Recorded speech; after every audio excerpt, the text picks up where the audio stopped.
అణ్వాయుధాలు పేరు చెప్పి భారత్ను భయపెట్టాలని ప్రత్యర్థి దేశాలు భావిస్తున్నాయి. అయితే ఇటువంటి బెదిరింపులకు భారత్ భయపడేది లేదన్నారు chief of defence staff general Anil Chauhan. ప్రత్యర్థి బెదిరింపులకు వ్యతిరేకంగా పోరాడాలంటే భారత్ సైనిక పరంగా సదా అప్రమత్తంగా ఉండాల్సిన అవసరం ఉందన్నారు. అందుకు అనుగుణంగా రక్షణ వ్యవస్థను భారత్ ఆధునీకరించుకోవాల్సిన అవసరం ఉందని అనిల్ చౌహాన్ పేర్కొన్నారు.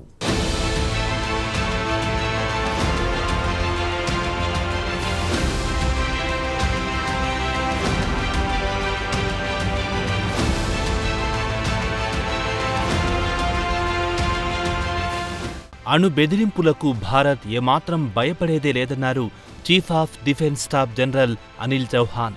అణు యుద్ధం పేరు చెప్పి కొన్ని ప్రత్యర్థి దేశాలు భారతదేశాన్ని భయపెట్టాలని చూస్తున్నాయని పరోక్షంగా పాకిస్తాన్ను ఉద్దేశించి ఆయన వ్యాఖ్యానించారు. అవసరమైతే భారత్తో అణు యుద్ధానికి కూడా తాము వెనకాడేదే లేదని ఇటీవల Pakistan army chief Asim Munir America భూభాగం నుంచి వ్యాఖ్యానించిన సంగతి తెలిసిందే. అయితే ఆసీమ్ మునీర్ వ్యాఖ్యలను గతంలోనే భారత సైనిక వర్గాలు ఖండించిన సంగతి తెలిసిందే. ఆసీమ్ మునీర్ వ్యాఖ్యలకు భారత వర్గాలు ధీటైన సమాధానమిచ్చాయి. కాగా మరోసారి ఆసీమ్ మునీర్ వ్యాఖ్యలకు భారత్ కౌంటర్ ఇచ్చింది.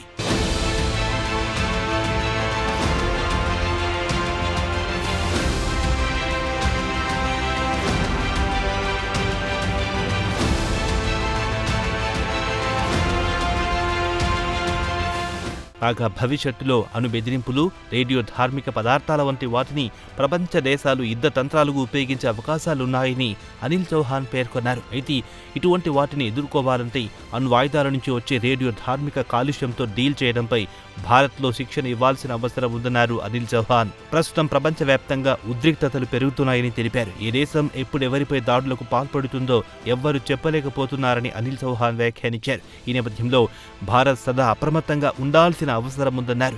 మిలిటరీ నర్సింగ్ సర్వీసెస్ 100ేళ్ల ఆవిర్భావ దినోత్సవం సందర్భంగా ఏర్పాటు చేసిన కార్యక్రమంలో అనిల్ చౌహాన్ మాట్లాడారు.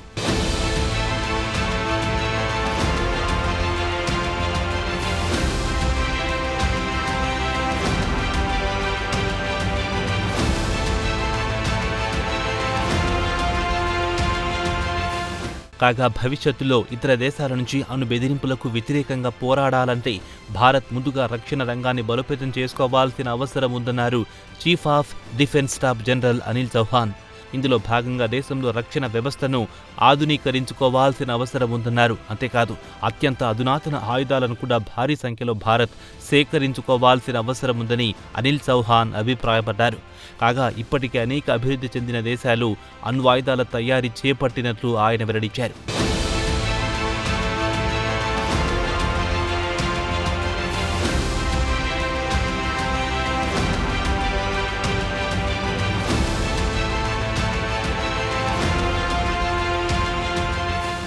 ఇదిలా ఉంటే రానున్న రోజుల్లో యుద్ధతంత్రం గురించి అనిల్ చౌహాన్ ఆసక్తికర వ్యాఖ్యలు చేశారు.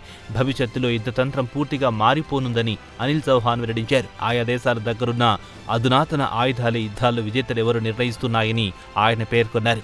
ఇదిలా ఉంటే వర్తమాన యుద్ధాల్లో ప్రధానంగా డ్రోన్ల పాత్ర కీలకంగా మారింది. ఎవరి దగ్గర అత్యంత అధునాతన డ్రోన్లుంటాయో వారే విజేతలవుతారన్నారు. దీంతో భారత సైనిక దళాలు కూడా డ్రోన్లపై ఫోకస్ చేశాయి. ఇందుకు సంబంధించి మధ్యప్రదేశ్లో అక్టోబర్ 6 నుంచి 10 వరకు డ్రోన్లకు సంబంధించి భారీ విన్యాసాలు నిర్వహించాలని భారత సైనిక దళాలు నిర్ణయించుకున్నాయి.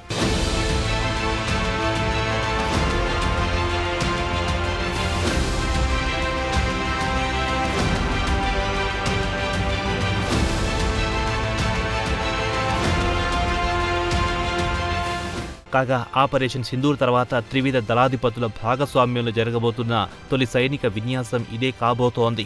ఆపరేషన్ సింధూర్ తర్వాత డ్రోన్ల వ్యవస్థ అవసరం భారత్కు బాగా తెలిసొచ్చిందన్నారు భారత సైనిక అధికారులు. అంతేకాదు ప్రత్యర్థి దేశాలు డ్రోన్లను ఉపయోగిస్తే వాటి నిర్వీర్యం చేసే వ్యవస్థను వేగంగా సిద్ధం చేసుకోవాల్సిన అవసరం ఉందని కూడా సైనిక అధికారులు అభిప్రాయపడుతున్నారు.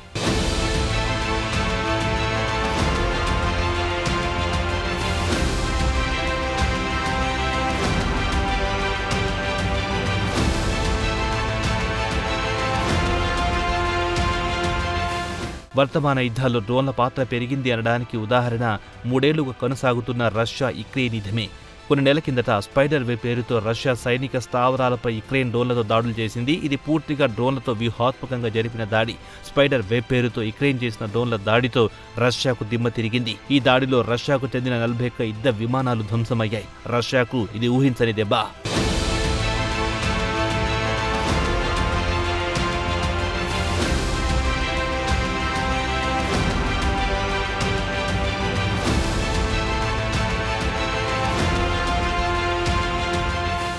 అలాగే యుక్రెయిన్పై కొన్నేళ్ల కిందట ఏకంగా 300 డ్రోన్లతో రష్యా విరుచుకుపడింది. 300 డ్రోన్లతో దాడులంటే చిన్న విషయం కాదు.